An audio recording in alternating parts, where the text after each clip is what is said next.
All right, looks like it is time to get started.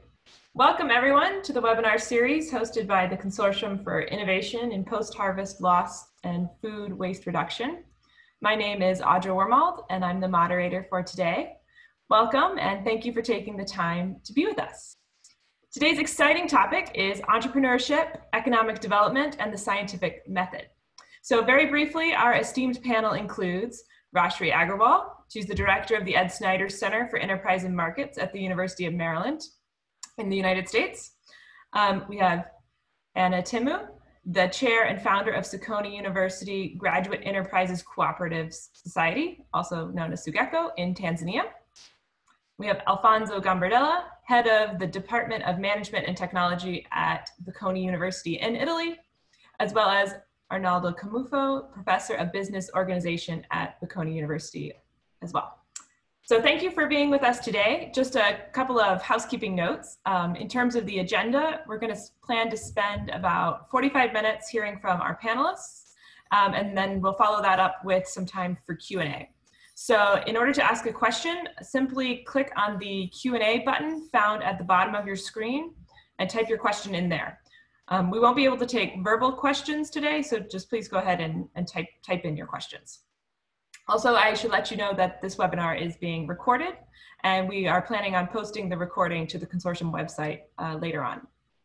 So first we will hear from Dr. Dirk Meyer, the Consortium's director, to give us a little bit of background on the Consortium itself, and then he'll turn it over to Rashri as our first panelist. So Dirk, I'll hand it over to you.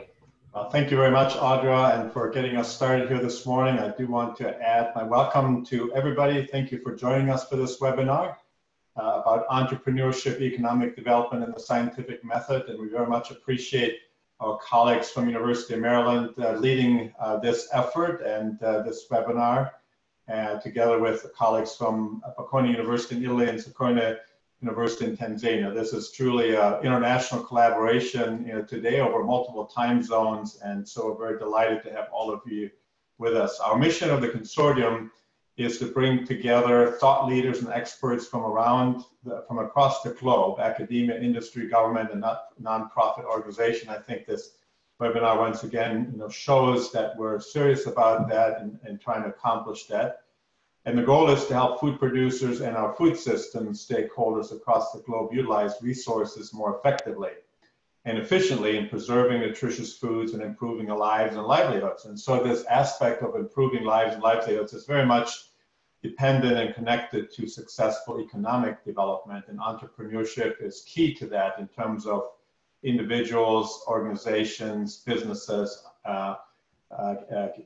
helping to make a difference and thus also reducing post-harvest loss and food waste. We do express our gratitude to our funding agency, the Foundation for Food and Agriculture Research, and the Rockefeller Foundation. And I'm very pleased to turn over here this morning Dr. Rashri Agrawal, who is the director of the Ed Snyder Center for Enterprise and Markets at the University of Maryland. Rashri, all yours. Thank you, Dirk, and thank you, Audra. Good morning, good afternoon, good evening, whatever is the time zone that you're at. And it is my pleasure to kick off this panel by focusing on how we can harness human enterprise through markets. So I'm going to share my screen in just a second. Audra, is that available to everyone to see? I'm hoping that's set. Yes? Okay, so the theme of my very brief conversation and talk today with you is going to be about harnessing human enterprise through markets. Now, I personally am an innovation and entrepreneurship scholar. I grew up in a developing country, but for most of my academic career, I have really focused on the study of how industries are created in developed contexts. So as an example, one of my more recent industries that I have studied and examined in terms of the early development in the US agricultural biotechnology industry is that you notice that there are lots and lots of firms. So on this graph that I'm showing you is the number of firms that decided to invest in the early agricultural biotechnology industries. And the red graph is the firms that ultimately commercialized a product. But the gray graph tells you about all of the people that invested in making this technology and this industry a reality. Now, when we examine industry development and economic development in developed contexts, there are two assumptions that we often make or take for granted. One is that markets already exist, and this is because we can assume many commercial institutions will operate in a very steady manner, and this then facilitates individuals, human enterprise, to leverage themselves. And so you can have, as you can see from the gray bar, lots and lots of individuals creating firms because they're profit motivated, and the focus can then be on technology development and adoption. Now, in this context, well, what is different here as opposed to the developing world context? So for the longest time, in the 19th and the 20th, early 20th century, the notion was that the North, the developed regions, are going to be the one that innovate, and the South is going to be imitating. And so the diffusion of innovation has to occur from the more developed countries, which are capital intensive, capital rich, and then go on to the South, which are more labor intensive. And so one of our classic scholars, economic scholars of economic history, Rosenberg, was puzzled by why it is the case that developing countries cannot focus on labor saving devices or labor leveraging devices. And he made a very astute observation in the world where innovation was largely capital intensive, lots and lots of physical capital that is required. So he noted that there were two handicaps in developing economies. One is that the lack of robust capital markets reduced labor productivity, because every hour of labor could be more productive if it was given a better technology to work with.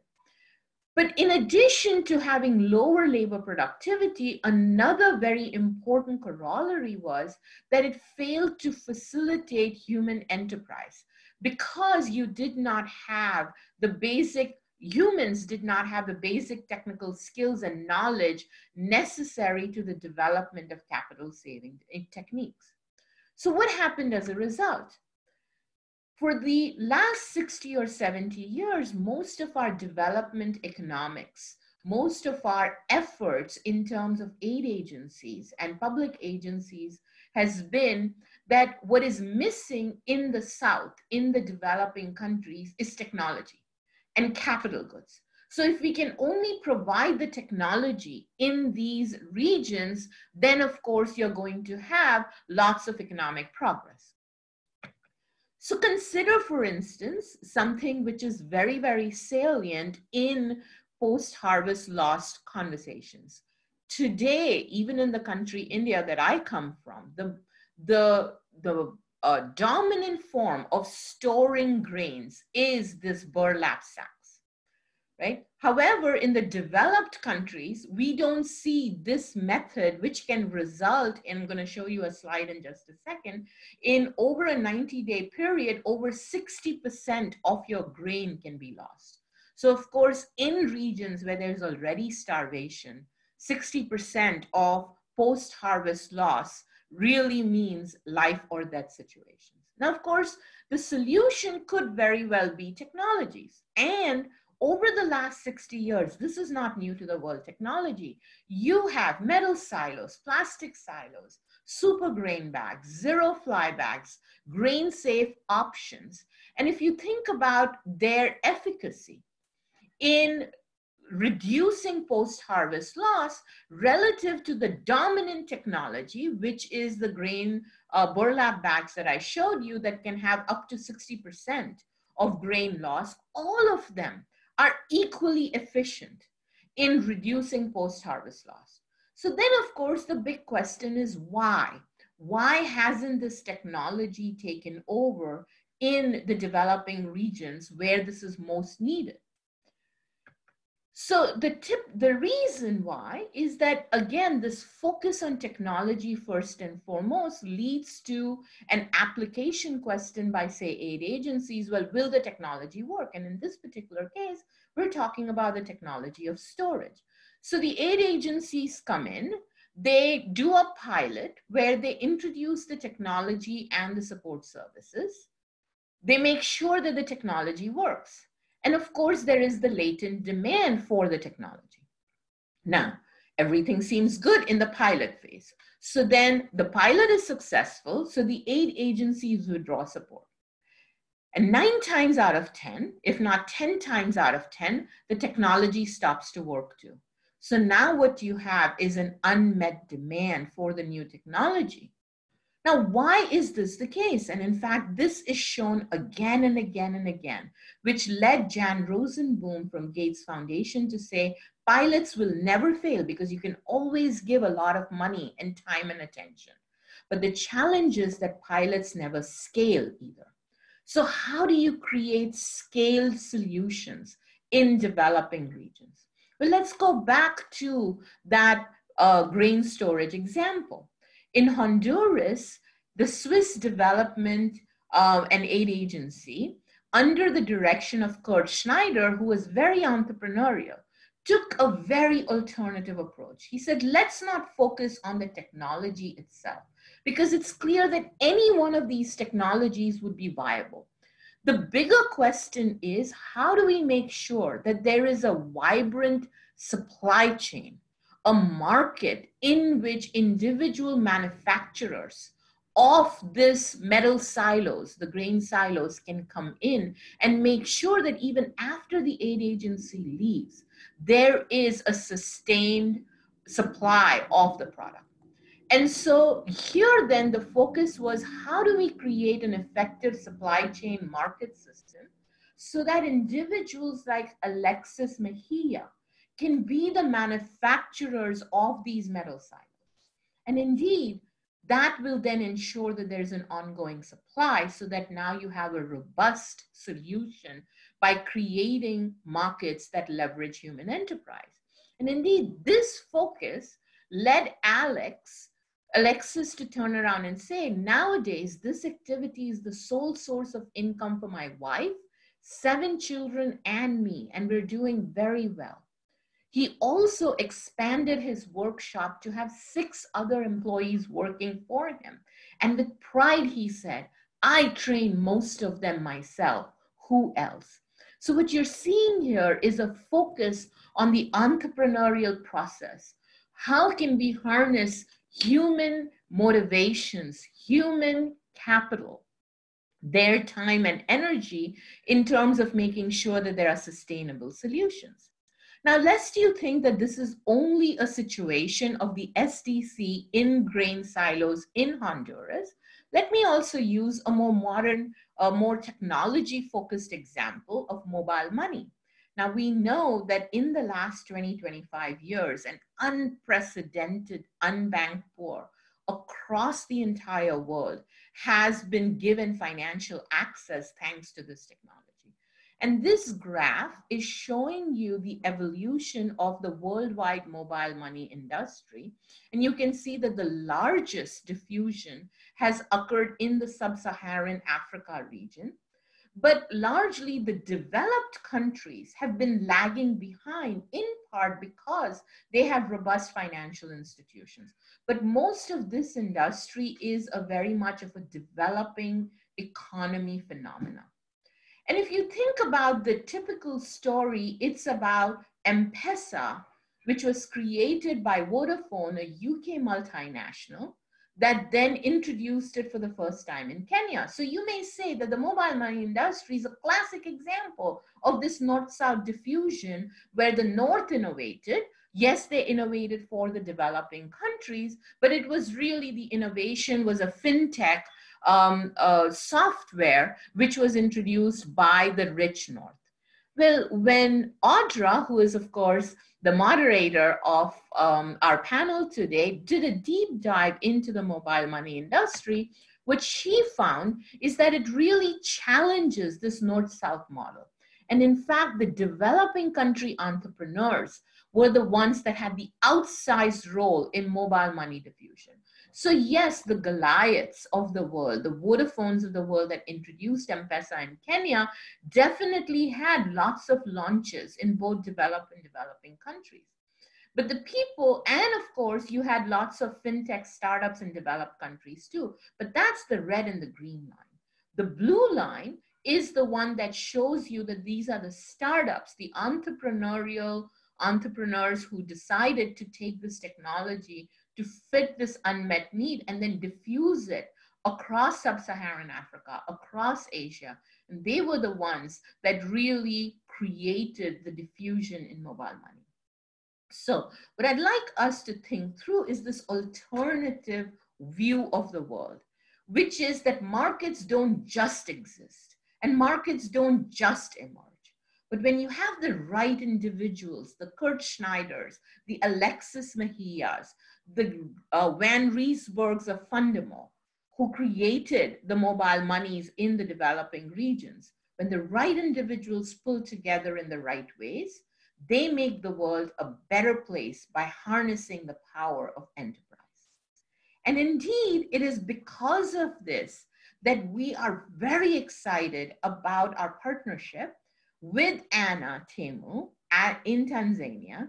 And I am now going to transfer it over to her so she can talk about the relevance and the importance of entrepreneurship in her context. Thank you very much.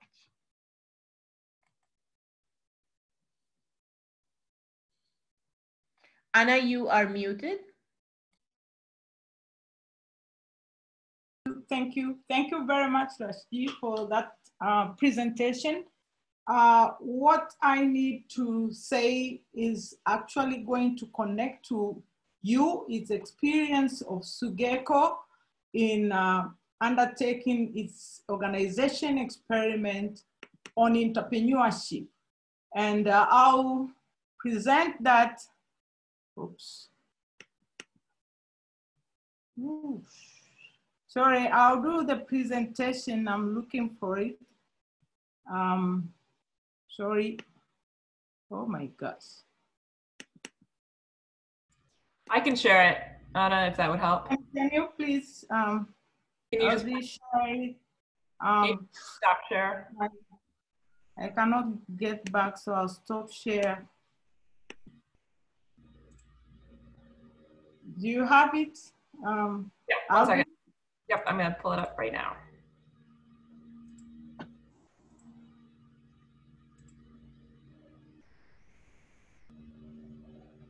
Are you seeing it, or do I need to swap the? Yeah, I see it now. Can you please project it now? Okay, it's about entrepreneurship, what we call entrepreneurship value chain, and it's a human resource improvement program, whereby we started by thinking that we can develop entrepreneurs and businesses by identifying technologies for them. Next, please. And we look at our country, there is a huge potential. We have enough natural resources, mine, tourism, attraction, agriculture, land resources, and we are still a poor country. And what we are seeing emerging is actually unemployment problems for the youth, but also overall development. And we have 60 million people and 66% are youth, 52% are women. The country is generally democratic and very peaceful, but still we are under the poverty line, like 44%. Next. Yeah, this is the socioeconomic indicators. And you can see the total population is 56 million. We have annual population growth rate of 3%, so our population is growing fast. Population age 14 years and younger is 24.8 million people. And we have 60% of the population in the rural area, depending on agriculture and agribusiness sector. The GDP per capita is still low, and we have the sectors agriculture 23%, industry 28%, and services 47%. The annual growth rate, this is 2018, it's 5.2%. Next. We looked at the school age. Where can we really enter into developing human resource? And our entry point for SUGECO is at the tertiary level, 20 to 24 years of age youth. And there we have about 5 million youth to work with. But we can still go to secondary school as well and work with the 7.6 million youth who are 14 to 19. And compulsory education for Tanzania is 7 years from the age of 7 to 13. And that is also an important statistic for us. The next slide, please. We looked at business environment, and we see that institutional environment as well as arrangements necessary for market economy to work is something that is very important for development. If our idea was actually to approach development through enterprise development, we look at this country and said, okay, the country is still in transition, and this transition is towards market economy. We need to have institutional environment and the arrangements that support market economy. SUGECO aim at developing human resource base for competitiveness in agriculture and agribusiness value chain. And the model we developed this model, and we included 5 steps mindset transformation to make the youth really understand that they can invest in agriculture and their life can depend on agriculture and actually become prosperous. And training on entrepreneurship, business planning, and such kind of training for them to orient themselves with what business requires. But we also develop internship program to build their confidence, to see how business is done in agriculture. And here we went into first regional internships, but also international internships. And that's when SUGECO started sending interns to Israel for 1 year to be attached into farms and learn about the really work of producing commercially. And also we sent them to US. Right now we have 125 or more interns in various farms in the US. In Israel, there are 100 of them in various farms. And in total, actually in Israel, we have managed to send 225 interns already, and 125 have already come back to the country. Incubation, we run incubation. This is the startup support to make sure that the startup can actually start, but also can survive. Because with the stringent institutional environment and business environment that do not really support good development and sustainability of startups, it's very difficult. And then we do mentorship and coaching as they start their businesses. Can you go to the next slide, please? This is the SUGECO model: mindset transformation, training, entrepreneurs, business planning, internship, business incubation, and mentorship and coaching. In every of those, there are activities that we do to facilitate business development. Next. Next, Andrea. What we insist is that institutional environment and arrangements are very important. So we look at policies, what are rules and regulations, and anything that can create barrier for development is something we look at. This is one of the centers where we do training for youth. These are mostly standard 7 leavers, youth, and they are being trained on modern agricultural farming. Next. Next, Andrea, please. Andrea, next. Andrea. Is it not going forward for you? Okay, yeah, go forward, please. And this is another activity. We also work on post-harvest losses. We think to reduce post-harvest losses, we need to really change form of products and adding value to it. So we have various products that we have added values, and these are what we say they should be taken up to be commercialized. And these are the youth in trade fair, farmers trade fair in Morogoro. Next, I don't know if there is any other slide, but what I will insist to say, entrepreneurship SUGECO is first of all research-based. So we use SUA, technical staff from SUA, Department of Agriculture, Economics and Agribusiness, and the School of Business to do research so that when we intervene, we have some kind of research guidance. And SUA has been very close to us in all different departments. We have people who have the passion to do the work to support SUGECO.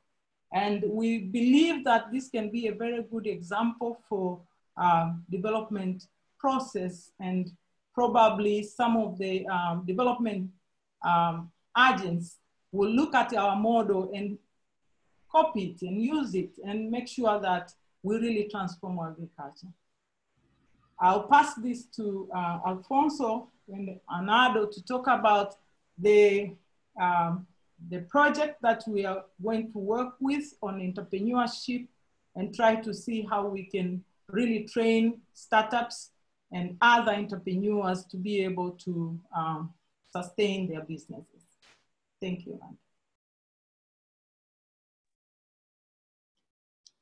Okay, thank you very much, Anna. Let me share my screen. Can you see my screen? Is that okay? Okay. Is that okay, Audra? Can we see the screen? Yes, looks good.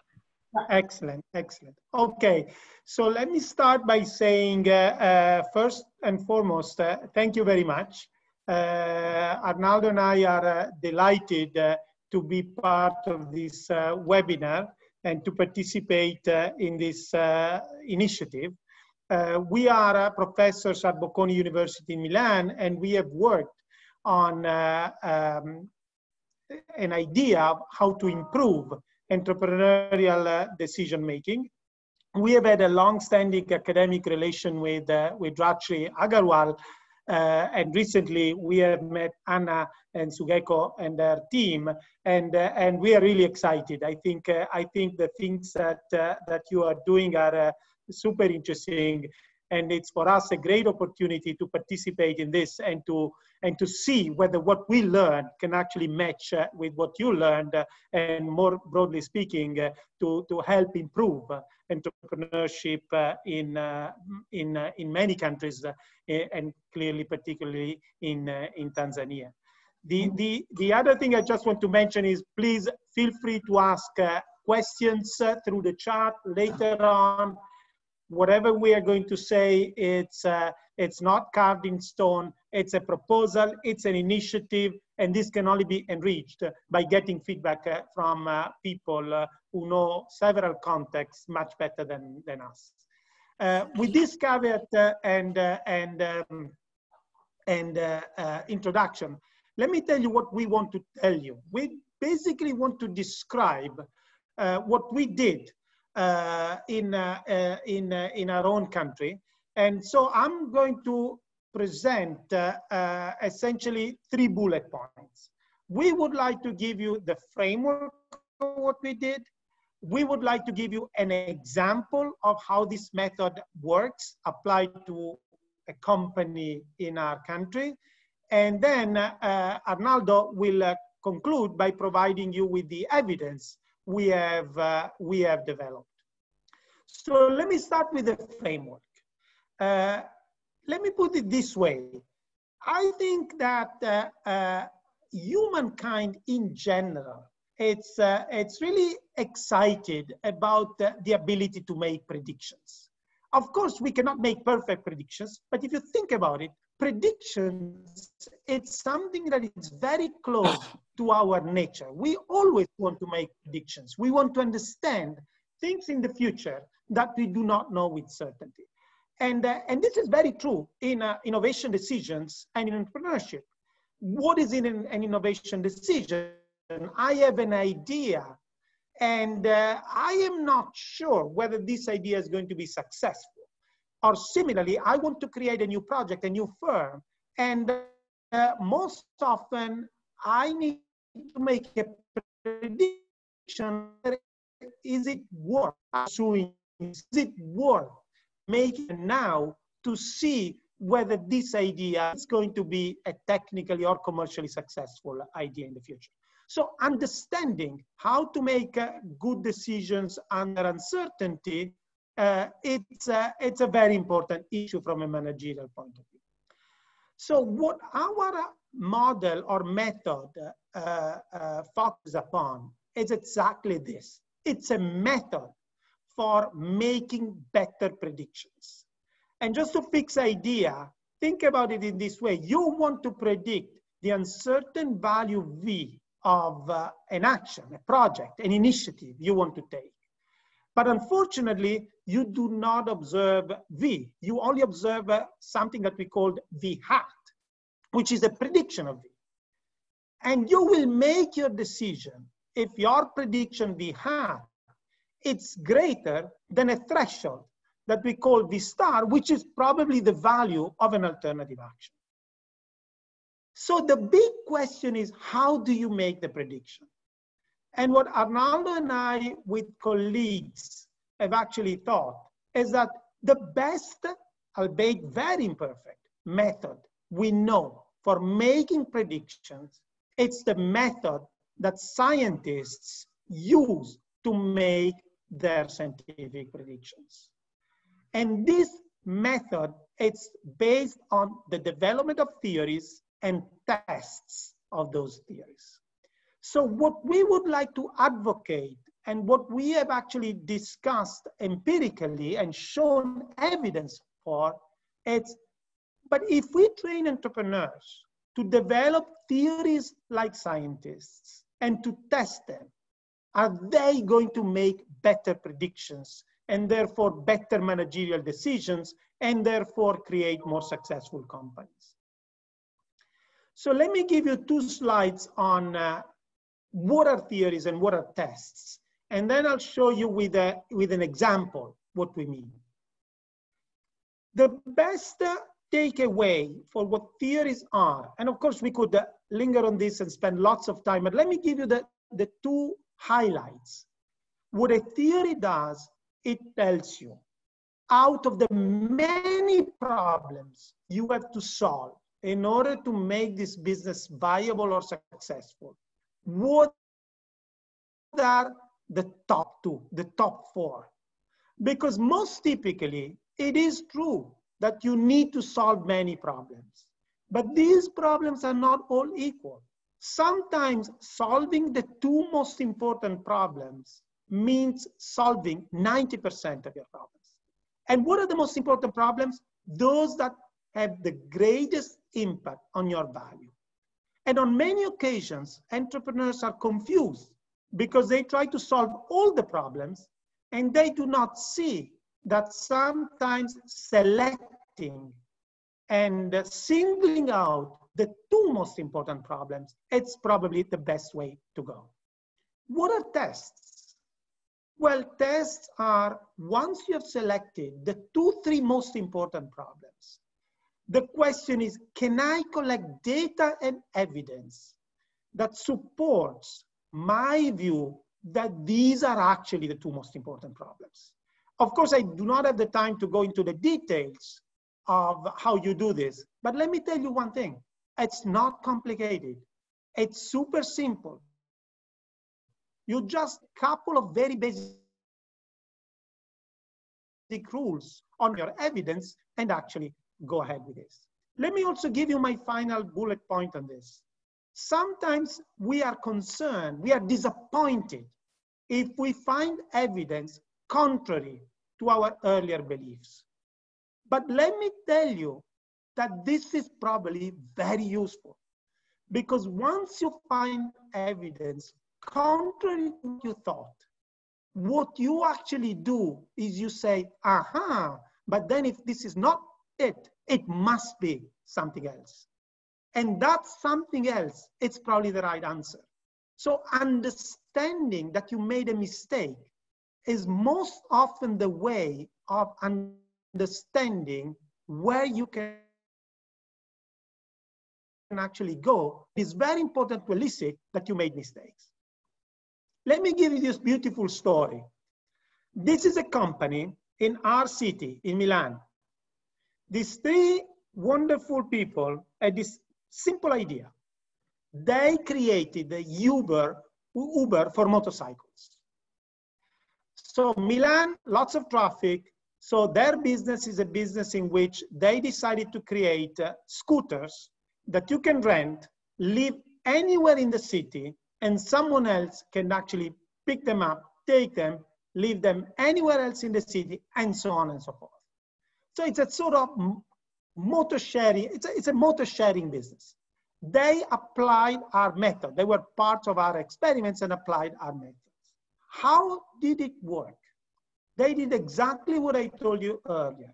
They had to make a prediction. Is this business valuable?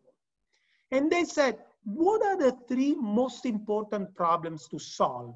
And what could the solutions be? And they figured out that the most important problems to solve were, what is the target market? Which kind of motorcycle should be used? Where should they launch the service? And the answers were university students, because we need young people who are willing to pay. Motorcycles, large and solid, they have to be safe. Where? Cities with lots of traffic, because that is where most of the value is. When they actually went to the market and tested, they figured out that university students were not interested. People, and particularly women, did not use large and solid motorcycles. But actually large cities was the way to go. So what they did, it's actually they pivoted in the language of entrepreneurs. They said, aha, it's not university students, it's young professionals. They could not have figured out that the right target market was young professionals had they not tested university students first. Type of motorcycles, they said, aha, it's not large and solid, it's light and small, because men are still going to use light and small, but women will also be using light and small. And they also accepted the hypothesis of going to large city, and the business became successful. I would now leave it to Arnaldo to provide you evidence on our approach that we actually tried on a large sample of companies. Arnaldo, why don't you chime in, and I will just move the slides for you. Okay, good afternoon, good evening, or good morning to everyone. Alfonso just shepherded you throughout, let's say, the fundamental elements of the what we call a scientific approach to entrepreneurial decision making.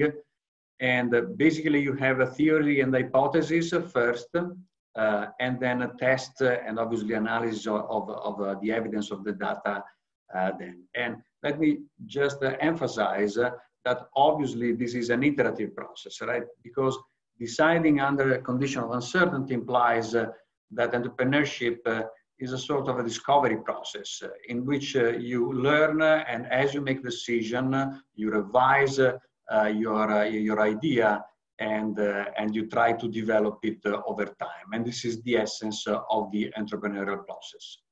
So during the last 5 years, we have put our intuition, our idea to the test of reality, and we've done that conducting 4 field experiments or social experiments, 3 in Italy and 1 in London, and there are others ongoing now around the world. And basically the experiments were conducted as follows. We issued call for applications for early stage ideas from entrepreneurs of any type, any kind, and any industry, including, for instance, in Italy, industries like food or food-related industries. And examples of this are technologies that allow, for instance, microgreen growing and farming to other solutions for the beverage and restaurant industries or other things like that. Once the call for application has been issued, we checked and finalized the participants, and then we randomized them into groups. And one group, which we call the control group, we offered a standard entrepreneurship course, state of the art, according to, let's say, consolidated entrepreneurial pedagogical models and contents. And the other group, which we call the experimental treatment group, to this group, on top of what we offered the control group, we also offered this additional ingredient that we call the scientific approach, which is basically a different way, as Alfonso has described, to think and do things. Okay, so it's frameworks and then ways to gather data in order to understand better what is the value of the idea and whether it is worth or not to pursue it over time. We administered to these startups, and you can see there the four experiments that we ran. It's several hundreds of startups. And basically what we did, we followed them over time, and we basically tried to measure if there was any significant difference before and after the intervention, the training, for those startups who were treated according to the scientific group. And after following these startups for more than a year, we got some interesting results, some interesting data.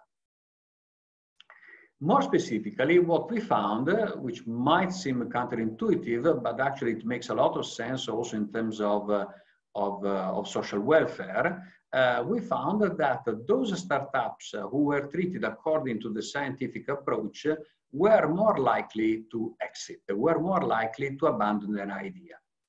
Said differently, what we realized was that these startups became more aware of the limitations of the problems of their startups, and therefore the prediction of their value, of the value of their ideas, was significantly lower than those in the control group, so that they were more likely to abandon the idea. Another interesting implication from our experiments is that on average, the startups who were treated with the scientific approach were also able to achieve higher performance than the control group. This chart that you see here shows the average cumulative revenues for the treated startups versus the control startups. And we can see that the treated startups earn on average 50% more revenues in a little less than 1 year. What is the reason for this? Well, on the one hand, given the effect that I just described in previous chart, the fact that the treated startups were more likely to exit, the founders of the following the scientific approach were more likely to abandon the idea. On average, the treated startups were therefore working on more promising ideas. The other element fundamental to this is that the treated startups were also able to adjust and change their idea, and therefore change and adjust, for instance, the segment of the customers, or the type of product or service, or the type of production methods used, or the supply chain arrangements they had, etc., so that in the end they were able to achieve higher revenues.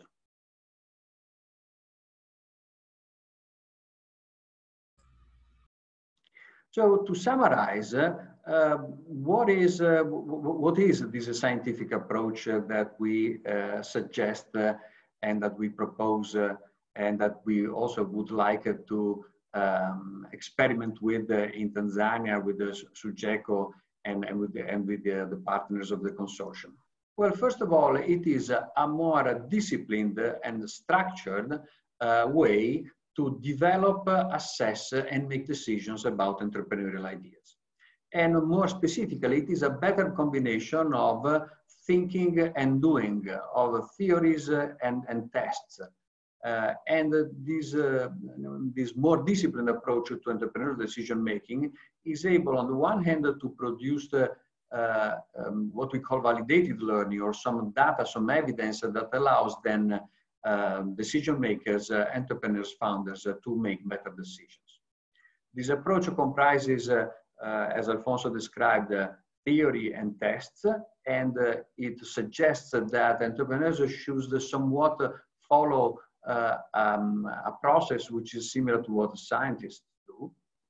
And finally, that if a founder or a team of founders follows this approach, they are able to achieve a better performance, because on the one hand, they are able to not to explore ideas that are unpromising, so that wasteful exploration is avoided. And on the other hand, if they pursue an idea, its value and its perspective is more promising. I will finish up here, and I will hand it over to Audra for the Q&A session. Thank you. Great, thank you all. Thank you, panelists. So we're going to move into the Q&A session. If you haven't already and you'd like to ask a question, again, at the bottom of the screen, you can click on either the chat or the Q&A session to ask one. So the first question that we have for the panelists, this one is for Anna in particular. What opportunities for entrepreneurship and the scientific method do you see for Tanzania in the food and ag sector? I think you're on mute.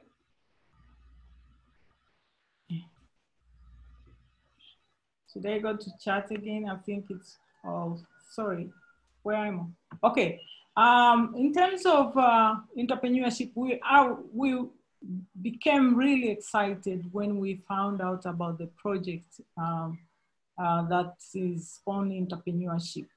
Because SUGECO is a research-based kind of undertaking that's require really to have enough information from research to be able to intervene into businesses, and especially startups that are our main thing. If you look at the statistics experience that we had, is that we have members and youth who have been trained through this process, youth who have gone into internship, youth who have been into incubation, and they are trying to start their own businesses. And this require really us to see how we can support them to be able to start their businesses, maintain them, run them, and make sure the productivity is enough to sustain their lives. And these are the youth who we think they will create employment, they will create businesses that will hire other youth, women, and other employment. But we also have retirees who come to us and say, we want to start business in agribusiness, in agriculture. And we thought maybe lack of land, lack of capital is the reason for not being able to see agriculture growing, but we have discovered that human resource is one big element that is really we need to prioritize to make sure that it is right for starting business in agriculture and running them. I talked about institutional environment. In Tanzania, it's not a place whereby you find people with ideas and ideas become of value. So sometimes people have the ideas, if they cannot transform them into a business, they hide them in the drawers and they don't have value. But there are people who have good ideas. There are people who can transform ideas into businesses. There are people who can run businesses. If we integrate all that, including the science that we learn in universities and so forth, if they are well integrated, we believe that we'll be able to start businesses and sustain them and become more profitable. So this idea of entrepreneurship research is actually going to help us a lot, trying to see how we can support businesses to start and grow. Great, thank you. So kind of following up on that question, Arnaldo and Alfonso, you spent some time discussing startups in Italy. So I guess the question to the panelists are, what do you expect to be different if we were to do this scientific method in Tanzania? We've brought up kind of the difference in institutions a little bit during the panel, but what are some of your other thoughts? Whoever wants to go first. Alfonso? Ronaldo, shall I start, or let me just start quick answers to Audra's question. I think that the particular context in which this could be applied, food and agricultural business, would not be a major differences, because what is important is exactly what Anna was saying.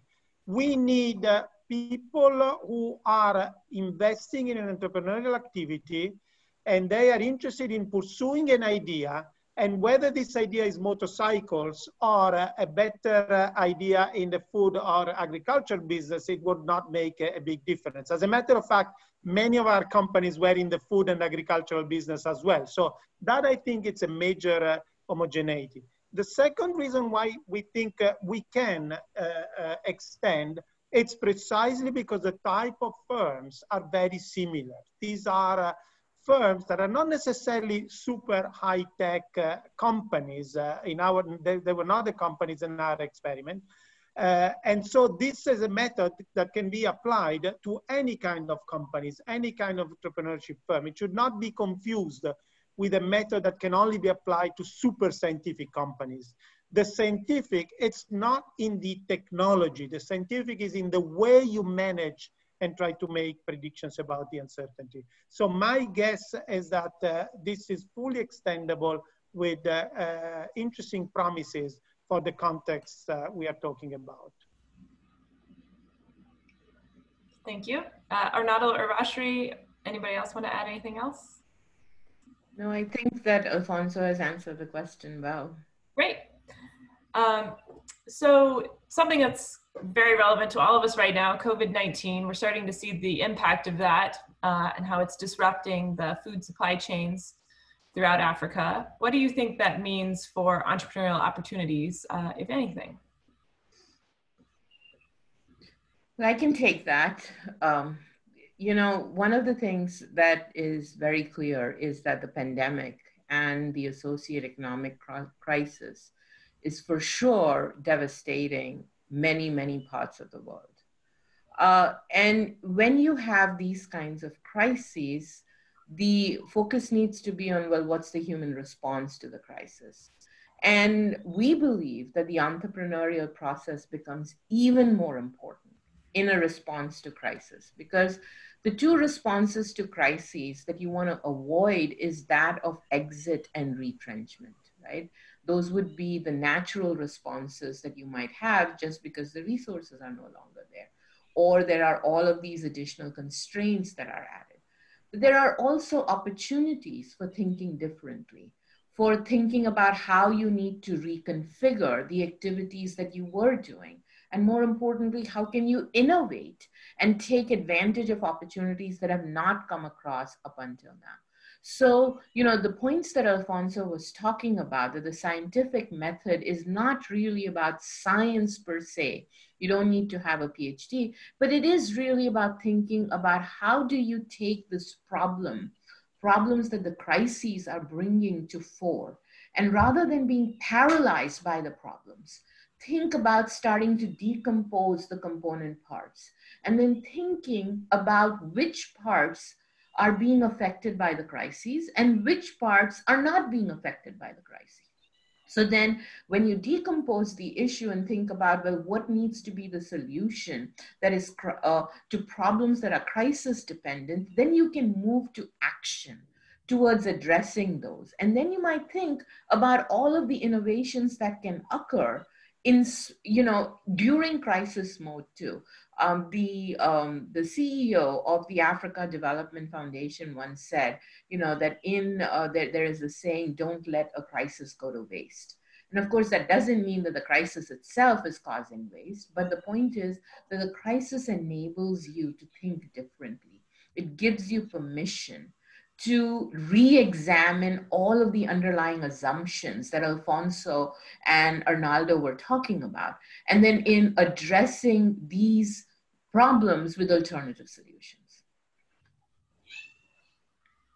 Great. I don't want to cut anybody off. Okay, if I may just add one thing to what Rachli is saying that complements and provides a potentially interesting perspective. I think that what our method does is to suggest entrepreneurs that thinking and doing is important. And the reason why it's important to emphasize this is that because most often we hear, oh, entrepreneurship is only doing. We think it's not only doing, it's thinking and doing. At the same time, sometimes you hear entrepreneurship is only thinking. No, it's thinking and doing. And the second element I would like to emphasize, I come from a country where on many occasions, the best entrepreneurs were people who did thinking and doing partly irrespective of very high and formal education. There are many of the best Italian entrepreneurs who have been people who have actually learned to think and doing on the field, and this has been the sense of their success. Great, thank you. Okay, I think we have time for one last question if we're a little bit quick. Last question here. First, I'm going to note, Anna, there's a couple of questions for you in the chat about Sugeko's actual process. Perhaps you can answer those in the chat or offline. But so last question for the panelists. You talked a lot about entrepreneurs using trial and error. And often when we think of an entrepreneur, we think it's somebody who has, a great new idea and they need to stick with that idea until it's successful. What are your thoughts on that? And last comments. Okay, can I? Mm-hmm. Yeah. From our experience is that an entrepreneur is always experimenting. And what we decided with the Sugeko model is to learn by doing, experiential learning. Those are the things that we say. We know that there are risks involved, but we need also to identify those problems, be very creative and innovative to solve problems. Entrepreneurship is about finding solutions for problems in the society, for individuals. If you are not solving anything, it means people won't see the value of your actions. So it is really important to think about entrepreneurship as entrepreneurs as people who are bringing solutions to whatever it is. If it is lack, for example, in Sugeko, we entered into agriculture and nutrition because we saw the lack of vitamin A and its impact into children is an issue, is a problem that we need to solve. So we entered into producing vitamin A rich, biofortified crops like orange flesh sweet potato, orange maize, and iron-rich beans and such kind of products. So we try to solve that problem using entrepreneurship approach. Right now we have 4,000 farmers who are growing orange fresh sweet potato and they're marketing through Sugeko. It has to be a complete also solution for an enterprise to be able to sustain. And with that example, I would also like to say something about value addition, which is very, very important for post-harvest losses problems that we have. If we don't add value, it will never disappear. Therefore, we try as much as possible to work on value addition to improve the problem of post-harvest losses. There are several examples, but we don't have time to. Great, thank you. So I think we're just about out of time. Rashri, I think you had a couple last thoughts you'd like to share with the group, and you're on mute.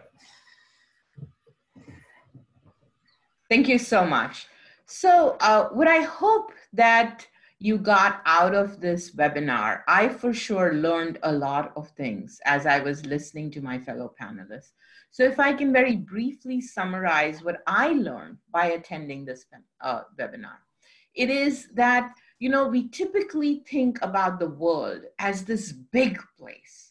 And of course, if you think about this big world that's out there, and we start with, well, we want to make the world a better place, it often paralyzes us because there are so many thorny social issues that need to be solved in this world. But the way that I think about it is, if you think about your world as the places that you go, the things that you do, and the people that you meet, then you can make a difference in your world by identifying problems that you are passionate about solving. And that is precisely what Anna was talking about when she's saying that you're leveraging the minds, the ideas, and the imagination of the individuals who have the local knowledge of both what problems are important in their world and what may be the solutions that you need to do it. Now notice that this approach to economic development is very fundamentally different from the approach which is a top-down solution, which is there are all of these problems in the developing economy, and we need aid agencies, public sector, even for-profit multinationals to come in, and someone else is going to solve that problem. What you're hearing based on the research that Alfonso and Arnaldo are doing is that these top-down solutions often suffer from scaling and sustainability. That's what Anna was saying, because they're not harnessing the local human enterprise. But it's not just enough to say, well, each individual person is very enterprising, so let them go loose and all great things are happening. What Alfonso and Arnaldo are saying is that there is a discipline to the entrepreneurial process. There are ways in which you can do it better versus worse. So rather than assuming a trial and error process where you just try to do things and do things and do things, and then maybe it will stick, what you need to really be thinking about is how can you leverage both thinking as well as doing. Notice also that here it is fundamentally a mindset issue. A fixed mindset would say to you, here are the issues that we face. It is innately given, and there has to be one perfect solution, or there might not be any others. Whereas a growth mindset, which is what Anna was talking about, learning from experience, thinking through what are the decomposable parts, and then thinking about what might be the solutions, and then testing them. Do they work? Do they not work? That experimentation, that learning is at the heart of why and how we can harness human enterprise. We hope that you've enjoyed listening to this webinar. I for sure have learned a lot from my esteemed panelists, and we look forward to an engagement into the future where we're putting all of these ideas into practice through our partnership with Bocconi University, University of Maryland, partnering with Iowa State in the United States, but also making it international through partnerships with Bocconi University and with Sugeko in Sequana University. But lest you think that these are universities at play, no, it is us as individual intellectual entrepreneurs who deeply care about the problems that we encounter in our world, using our enterprising abilities to create teams, to hopefully create solutions that will make the world a better place. Thank you. Thank Thank you, everyone. That is it for today. I'm just going to reiterate that the recording of the webinar will be uploaded to the Consortium website. And with that, I wish everyone a good day. Thank you.